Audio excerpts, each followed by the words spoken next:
बद्दल देवाची स्तुती हो. येथवर परमेश्वराने आपल्याला चालवलं आहे. यावेळेस आपण वधस्तंभावरील तिसरा उद्गार याकडे जात आहोत.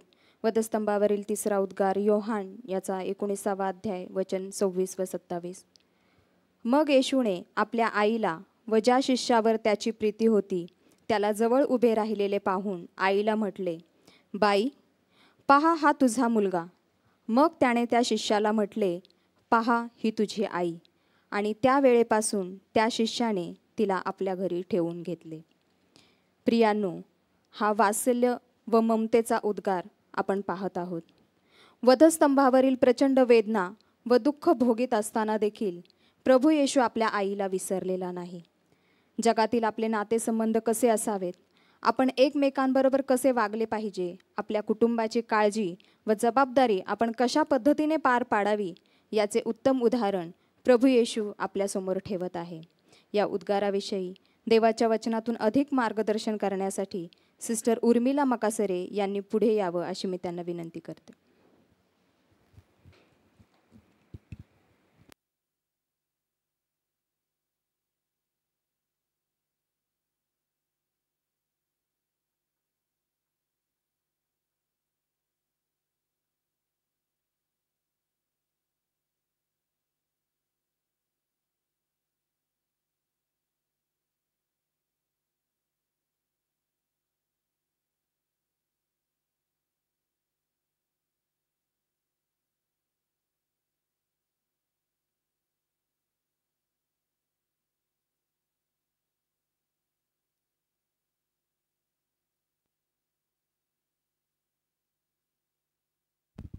हालेलुया. आपणा सर्वांचं ख्रिस्त येशूमध्ये मी स्वागत करते. खरोखर आपला परमेश्वर महान आहे. सर्व गौरव त्या परमेश्वराला असो. आत्तापर्यंत आपण 2 उद्गार पाहिले प्रियांनो. पहिले ते 3 जे शब्द आहेत ते येशूने वधस्तंभावर उच्चारिले, ते जगातील सर्व लोकांसाठी होते. त्यातील पहिला उद्गार त्याने जगाला क्षमेची शिकवण दिली, तर दुसऱ्या उद्गारातून त्याने पश्चाताप करणाऱ्याला तारणाची खात्री दिली, तर तिसरा उद्गार हा संपूर्ण जगासाठी एक महान शिकवण आहे, ज्याचे मनन आज आपण करणार आहोत. योहान याचा 19वा अध्याय 25 ते 27 वचन वाचूयात. वधस्तंभाजवळ त्याची आई, त्याची मावशी, क्लोपाची बायको मरिया आणि मरिया मगदलिया ह्या उभ्या होत्या. मग येशूने आपल्या आईला व ज्या शिष्यावर त्याची प्रीती होती त्याला जवळ उभे राहिलेले पाहून आईलाच म्हटले, बाई, पहा हा तुझा पुत्र. मग त्याने शिष्याला म्हटले, पहा ही तुझी आई. त्या वेळेपासून त्या शिष्याने तिला आपल्या घरी ठेवून घेतले. प्रियांनो, हा जो तिसरा उद्गार आहे तो ममतेचा आणि वात्सल्याचा उद्गार आहे. प्रियांनो, येशू वधस्तंभावरून आपल्या आईची काळजी घेत आहे. अंगातून रक्त वाहत असताना देखील येशूने उच्चारलेल्या उद्गारात मोठे खोल अर्थ सामावलेला आहे. त्याला माहीत होते की त्याला वधस्तंभापर्यंत सोबत करणारा त्याचा प्रिय शिष्य म्हणजे योहान हा आपल्या म्हणजे येशूच्या आईची अखेरपर्यंत काळजी घेईल. हे येशूला माहीत होते की आपल्या मृत्यूनंतर योहानाचे सांत्वन करण्यास येशूची आईच ही अतियोग्य होती. आपल्या मित्रांकरिता प्राण द्यावा यापेक्षा कोणाची प्रीती मोठी नाही. वाचूयात योहान 15:13.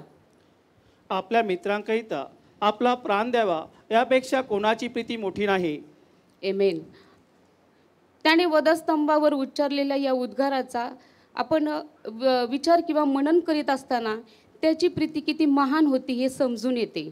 म्हणूनच त्याने म्हटले की आपल्या मित्रांकरिता आपला प्राण द्यावा यापेक्षा कोणाची प्रीती मोठी नाही. तो केवळ त्याच्या मित्रांकरिता मरण पावला असे नाही, तर तो त्यांच्या शत्रूंसाठीही मरण पावला. वाचूयात रोम 5:8.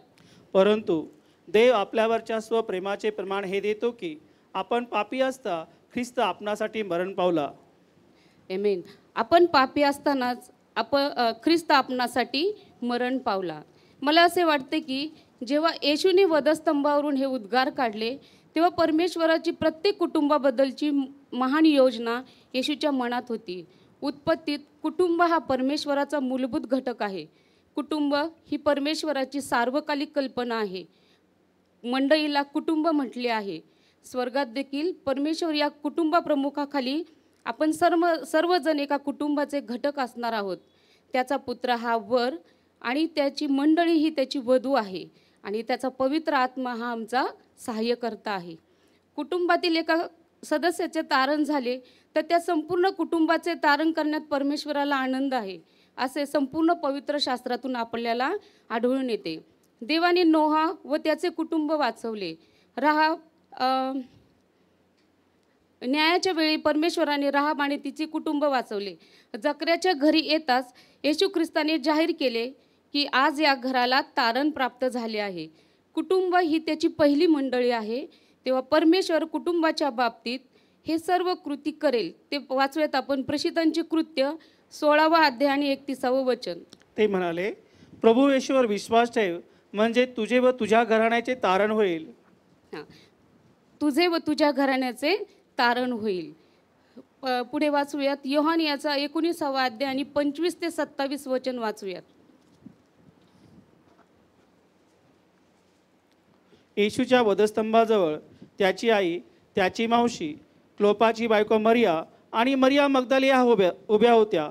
मग येशूने आपल्या आईला व ज्या शिष्यावर त्याची प्रीती होती त्याला जवळ उभे राहिलेले पाहून आईला म्हटले, बाई, पहा हा तुझा पुत्र. मग त्याने शिष्याला म्हटले, पहा ही तुझी आई. त्या वेळेपासून त्या शिष्याने तिला आपल्या घरी ठेवून घेतले. आमेन. त्या वल्हांडण सणाच्या दिवशी दुपारी येरुशलेमात प्रभू येशूला वधस्तंभी दिले होते. येथे आपण आध्यात्मिक स्थितीविषयी बोलत आहोत. आपण येशू ख्रिस्ताबरोबर जे आपले विशेष नातेसंबंध आहे त्याविषयी बोलत आहोत. येशूच्या वधस्तंभाजवळ 5 व्यक्ती उभ्या होत्या. त्या का उभ्या होत्या हे आपण पाहूयात. पहिली मरिया मगदलिया. मरिया मगदलियाचा संदर्भ आपल्याला लूक 8:2 मध्ये पाहायला मिळतो. तेव्हा दुष्ट आत्मे व विकार यापासून मुक्त केलेल्या अशा कित्येक स्त्रिया, म्हणजे ज्या मगदलिया म्हटलेल्या मरियेतून 7 भूते निघाली होती ती. मरिया मगदलियाच्या शरीरात 7 भूते होती जी येशूने काढली. ती सैतानाच्या बंधनात होती. यातून येशूने तिला मुक्त केले. हा तारणाचा चमत्कार फार मोलाचा आहे. मरिया मगदलियाला त्या दुष्टाच्या सामर्थ्यातून मुक्त करण्यासाठी येशूला किंमत द्यावी लागली. प्रियानो, वधस्तंभाच्या जवळ उभे राहू किंमत देताना मरिया मगदलियाने पाहिले असेल, आपले तारण व्हावे म्हणून येशूला मरावे लागले. मला अंधारातून प्रकाशात आणण्यासाठी त्याला प्रकाशातून अंधारात जावे लागले. सैतानापासून सुटका होऊन मला देवाकडे येता यावे म्हणून देवाला ख्रिस्त येशूचा त्याग करावा लागला. दोषापासून मुक्त होऊन मला क्षमा प्राप्त व्हावी म्हणून येशूला पाप असे व्हावे लागले. मला श्रीमंत करण्यासाठी त्याला गरीबातला गरीब व्हावे लागले. मरिया मगदलिया वधस्तंभाजवळ उभी राहिली. येशूला पुरण्यात आले तेव्हाही ती त्या ठिकाणी होती आणि त्या पुनरुत्थानाच्या भल्या पहाटेसही ती त्याच्या कबरेजवळ होती. वधस्तंभाजवळ उभे राहून मरिया मगदलियाने तारणाचा अनुभव घेतला. प्रियांनो, तिच्यासाठी वधस्तंभ म्हणजे तारणाचे ठिकाण आहे आणि तिने येशूच्या सेवेत आपले जीवन अर्पण केले. दुसरी पाहूयात. दुसरी व्यक्ती ती म्हणजे सलोमी. सलोमी ही एक चित्तवेधक व्यक्ती होती. ती मरियाची बहीण आणि येशूची मावशी होती. याकोब व योहान यांची आई व जब्दीची पत्नी होती. सलोमी याकोब व योहान यांच्याबरोबर येशूकडे आली. पाहूयात मत्तई 20:20 ते 28 वचन वाचूयात. तेव्हा जब्दीच्या पुत्रांच्या आईने आपल्या पुत्रांसह त्याचकडे येऊन पाया पडून त्याचजवळ काही मागितले. त्याने तिला म्हटले, तुला काय पाहिजे? ती त्याला म्हणाली, आपल्या राज्यात या माझ्या 2 पुत्रातील एकाने आपल्या उजवीकडे व एकाने आपल्या डावीकडे बसावे अशी आज्ञा द्या. येशूने उत्तर दिले की तुम्ही काय मागता ते तुम्हाला समजत नाही. जो प्याला मी पिणार आहे तो तुमच्याने पिववेल काय? ते त्याला म्हणाले, पिववेल. त्याने त्यास म्हटले, माझा प्याला तुम्ही प्याल खरा, पण माझ्या उजवीकडे व माझ्या डावीकडे बसण्याचा अधिकार देणे मजकडे नाही, तर ज्यांच्यासाठी माझ्या पित्याने हा सिद्ध केला आहे त्यांच्यासाठी तो आहे. ही गोष्ट ऐकून 10 शिष्याच्या दोघांचा राग आला. आमेन. जिला आपल्या दोन्ही मुलांसाठी येशूच्या उजवीकडे आणि डावीकडे जागा हवी होती. येशू म्हणाला, जो प्याला मी पिणार आहे तो तुम्हाला पिता येईल काय? मी जो बाप्तिस्मा अनुभवणार आहे तो बाप्तिस्मा तुम्हाला घेता येईल काय? त्यांनी अगदी सहज प्रत्युत्तर केले, होय, आम्हाला तसे करता येईल. अर्थात याकोब पुढे प्रेषितांमध्ये पहिला रक्तसाक्षी झाला आणि योहान सर्व प्रेषितांनंतर मरण पावला. त्यापूर्वी त्याला फार छळ व दुःख सहन करावे लागले. मला माझ्या मुलांसाठी काही तरी केले पाहिजे. तिच्या प्रार्थनेचा उगम गर्वातून झालेला होता, नम्रतेतून नव्हे. ती 2 माणसे सिंहासनाला पात्र होती का? सिंहासने निष्काळजीपणे दिली जात नाहीत, ती तुम्हाला मिळवावी लागतात. खऱ्या इनामाची किंमत सलोमी विसरून गेली होती. वधस्तंभाशिवाय मुकुट मिळत नसतो, प्याला पेल्याशिवाय मुकुट धारण करता येत नाही. आपला प्रभू येशू ख्रिस्तही वधस्तंभाच्या मार्गाशिवाय माघारी सिंहासनाप्रत जाऊ शकला नाही. वधस्तंभ हे सलोमीसाठी एक धमकावणीचे ठिकाण होते. पुढे पाहूयात प्रियांनो. एके दिवशी आपण सर्व त्याच्या सार्वकालिक गौरवात सहभागी होणार आहोत, परंतु गौरवाच्या अगोदर दुःख असणारच. पहिले पेत्र 5:10 वाचूयात. तुम्ही थोडा वेळ दुःख सोसल्यावर आपल्या सार्वकालिक गौरवात यावे म्हणून ज्याने ख्रिस्तामध्ये तुम्हास पाचारण केले, तो सर्व कृपेचा देव तुम्हास पूर्ण दृढ व सबळ करेल. आमेन.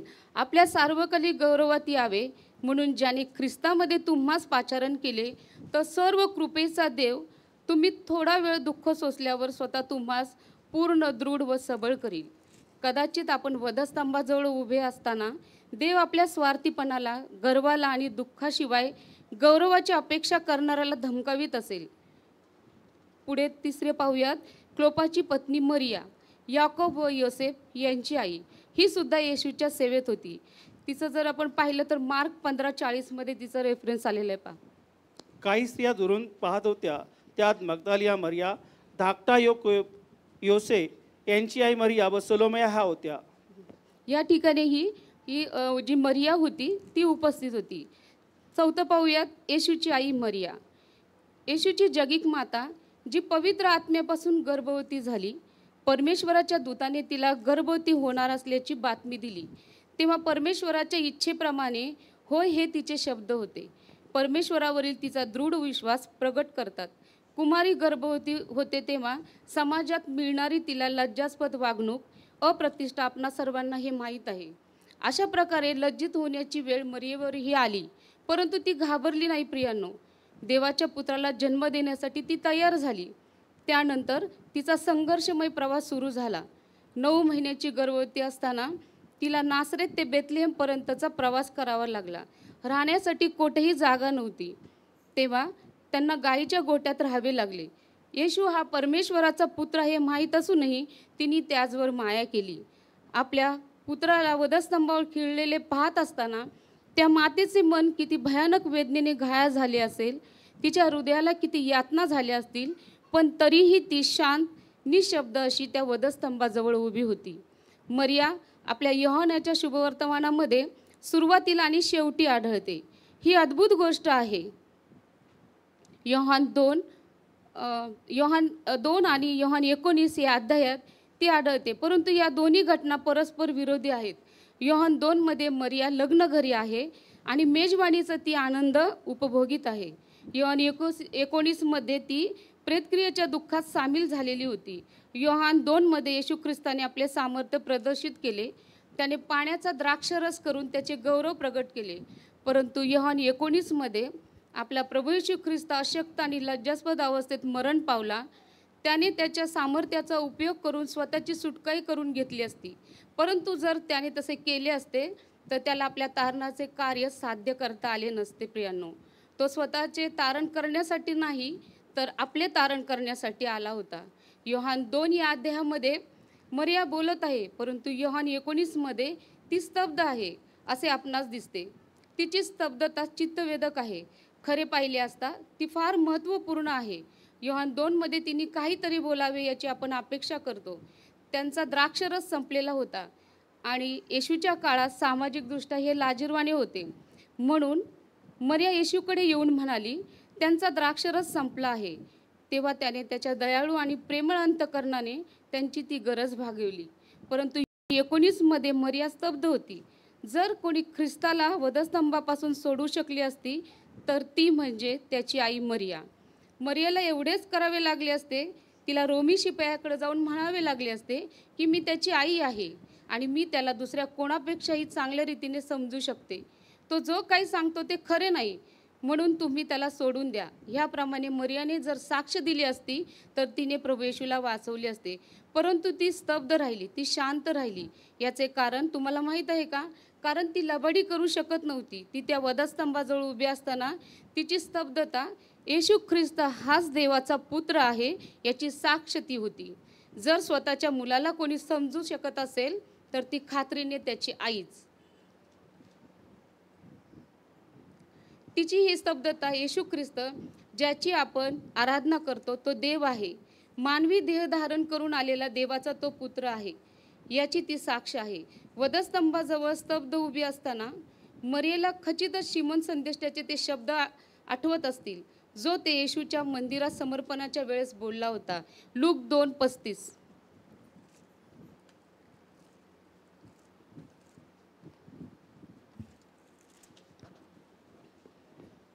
आणखी पुष्कळ लोकांच्या अंतःकरणातील विचार उघडकीस यावे म्हणून तुझ्या स्वतःच्या जीवात तरवार भुसकून जाईल.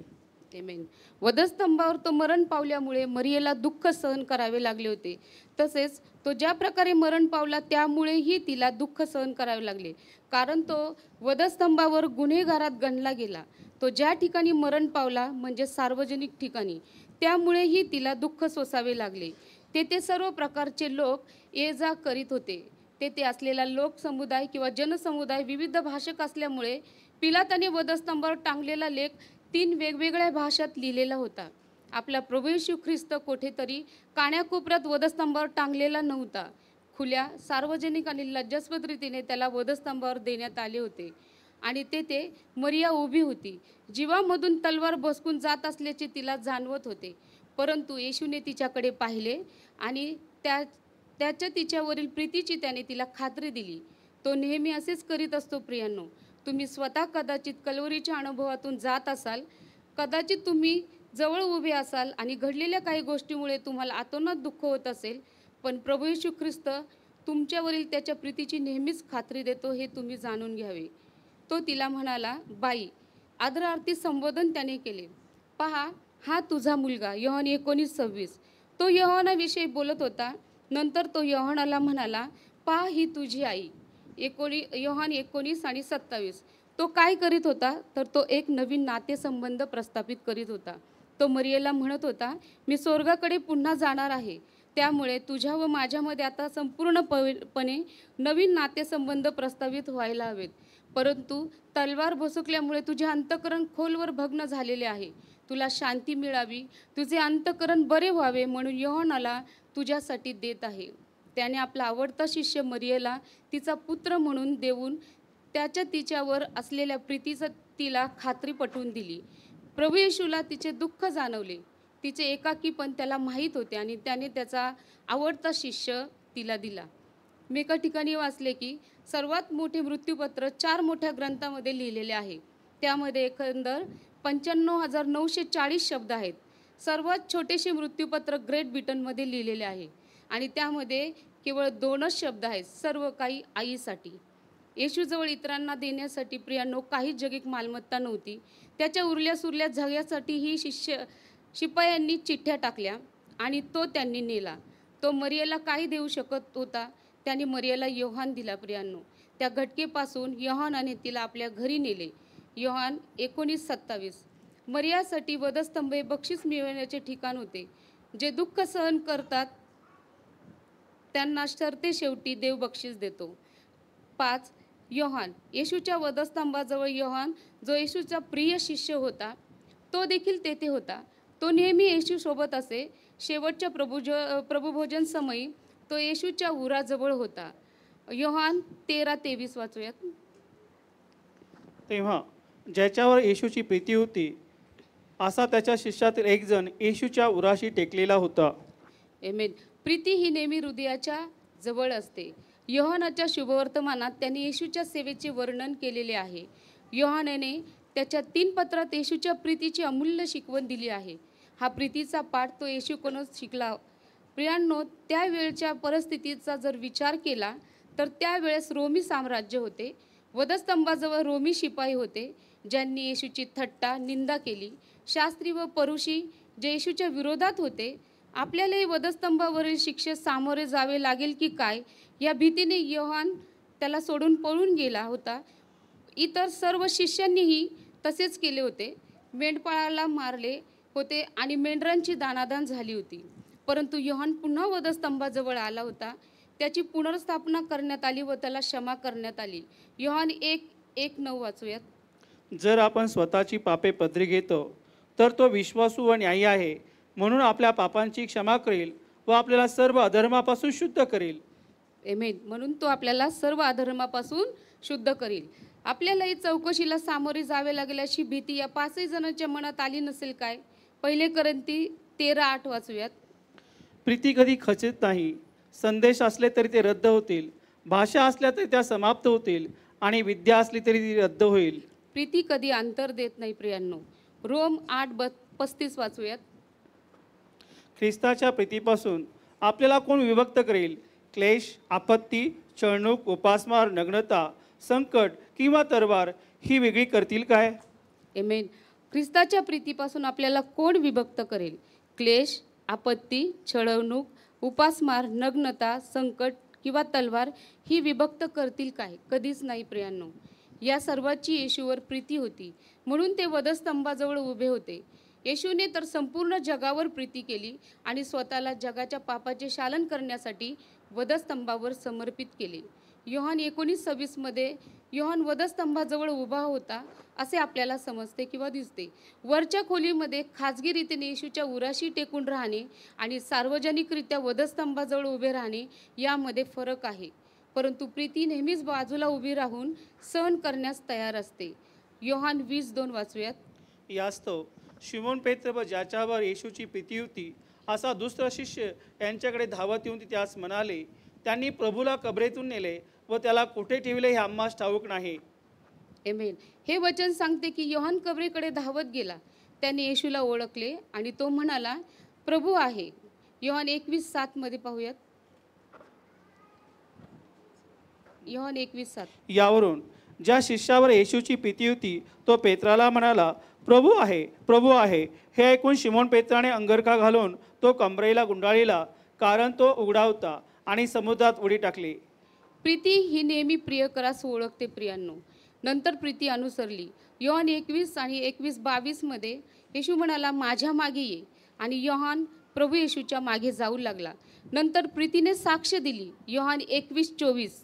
जो शिष्य या गोष्टीविषयी साक्ष देतो व ज्याने या गोष्टी लिहिल्या तोच हा आहे, आणि त्याची साक्ष खरी आहे हे आम्हाला माहीत आहे.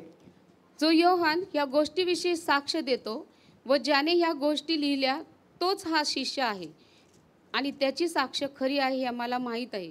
वधस्तंभ हे जबाबदारीचे ठिकाण आहे. जर तुम्ही आणि मी कदाचित भटकून जाऊ, अवज्ञा करू अथवा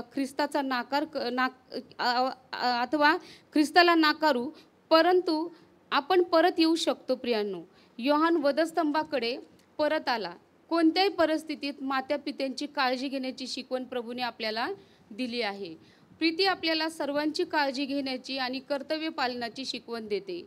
येशूने योहानावर मरियेची जबाबदारी सोपवली, कारण योहान मरियेचा उत्तम सांभाळ करील याची येशूला खात्री होती. पुढील वचन सांगते की योहानाने तिला आपल्या घरी ठेवून घेतले. तुम्ही व मी वधस्तंभाजवळ आलेलो असू तर आपल्यावर मोठी जबाबदारी आहे प्रियांनो. ती म्हणजे प्रभू येशूवर प्रीती करून त्याच्यासाठी जगणे आणि दुसऱ्यांवर प्रीती करणे. ख्रिस्ती जीवन हे सोपे जीवन नाही, परंतु ते अद्भुत जीवन आहे प्रियांनो. मला वाटते ख्रिस्ती जीवन हे पापिष्ट जीवन जगण्यापेक्षा फार सोपे आहे. वधस्तंभाजवळ त्या ठिकाणीच आपण असावे अशी त्याची इच्छा आहे. ते तारणाचे ठिकाण आहे. तुम्ही अजूनही प्रभू येशूवर विश्वास ठेवला नसेल तर अजूनही संधी आहे. तुमचे तारण होऊ शकते. तुम्ही विश्वासाने वधस्तंभाजवळ या आणि त्याच्यावर विश्वास ठेवा. वधस्तंभ 2 ते धमकावणीचे ठिकाण आहे, म्हणजेच गर्व, अभिमान, निंदा यांना धमकावण्याचे ठिकाण म्हटलेले आहे. आपण वधस्तंभाजवळ उभे राहून प्रभू येशूला आपल्यासाठी दुःख सहन करताना पाहतो तेव्हा संपूर्ण गर्व आणि स्वार्थ अगदी विरून जातो प्रियांनो. 3 वधस्तंभाजवळ ते बक्षीस मिळवण्याचे ठिकाण आहे. बाई, पहा हा तुझा मुलगा, पहा ही तुझी आई. योहान 19:26-27. आणि 4 ते जबाबदारीचे ठिकाण आहे. आपण येशू ख्रिस्तावर विश्वास ठेवून वधस्तंभाजवळ येतो तेव्हा आपण तेथून पळून जाऊ शकत नाही किंवा लपवू शकत नाही. आपण तेथे उभे राहून त्या दुःखाच्या सहभागीतेत त्याच्याशी समरूप व्हायला हवे, कारण वधस्तंभाचे शिक्षण हे आमच्यासाठी सामर्थ्य आहे प्रियांनो. त्याने आपल्याला पाचारण केले त्याच्या सेवेसाठी, तर तेथे आपण गेलो पाहिजे किंवा असलो पाहिजे आणि प्रामाणिकपणे आपण त्याची सेवा केली पाहिजे. प्रियांनो, आपण पाहिले की वधस्तंभावरील हा तिसरा जो उद्गार आहे आपल्याला हे सांगत आहे की आपणही जसा योहान प्रभूसाठी उपलब्ध होता तसे आपणही प्रभूसाठी उपलब्ध असले पाहिजे. 2 तिमोथी 4:2 वाचा. वचनाची घोषणा कर, सुवेळी अवेळी तयार राहा, सर्व प्रकारच्या सहनशीलतेने व शिक्षणाने दोष दाखव, वाग्दंड कर व बोध कर. वचनाची घोषणा कर, एमेन. सुवेळी यावेळी तयार राहा. 2, येशूने एका मुलाचे कर्तव्य पार पाडले. आपण हे आपल्या असलेली जी कौटुंबिक जबाबदारी आहे ती आपण पार पाडली पाहिजे. 3, येशूने दाखवून दिले की तोच जगाचा उद्धार करता आहे. 4, येशूने क्रुसावरून आपल्या शिष्याला आज्ञा दिली. त्याने दिलेल्या सर्व आज्ञेचे आपणही आज पालन केले पाहिजे. आणि 5, एक नवीन नाते येशूने या ठिकाणी दाखवून दिले. हे सर्व करण्यास प्रभू आपणास सहाय्य करो व कृपा करो. आमेन.